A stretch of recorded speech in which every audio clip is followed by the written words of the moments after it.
right? The things that even the spiritual people are seeing, or the agnostic people, or the whatever, along with the Christians and the devout religious, are seeing that something is happening, and some of it is familiar to the other thing, right? Okay, well, this is a great reset. This is, you know what I mean, the dynamic shift as we enter into the 5D.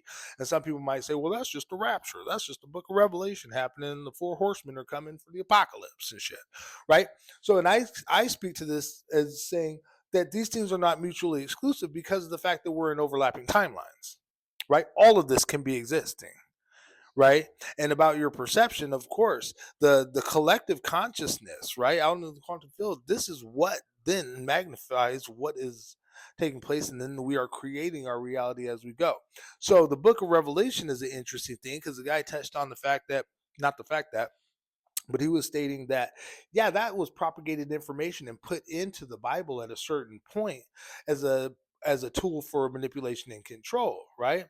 And fear, which is what we see today, right? It's because you harness the people's energy and this, that, and the other, and move forward, and then you can conduct how you want your world to go, right? And in the limited scope back then, the world was a little bit smaller, right?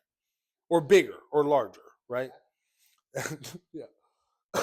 So Revelations, you know, saying that it was specifically used, to mold a societal understanding, and for people to understand this truth, okay, about whether that's Christ teachings or how to follow, certain things of the Bible, so that that leads to your salvation or what have you.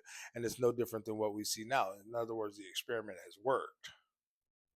You know what I mean? Because if you tell people this and then they believe it, then they project that through their own creative lens, and that is what they're manifesting. And if we're all doing that, then that is literally what we are creating out in the world.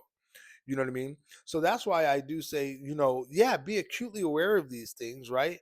And then detach, right? Because the more that we're putting our focus, energy, attention, right, into these things, then yeah, then it's true. If it's true for you, it's true for you.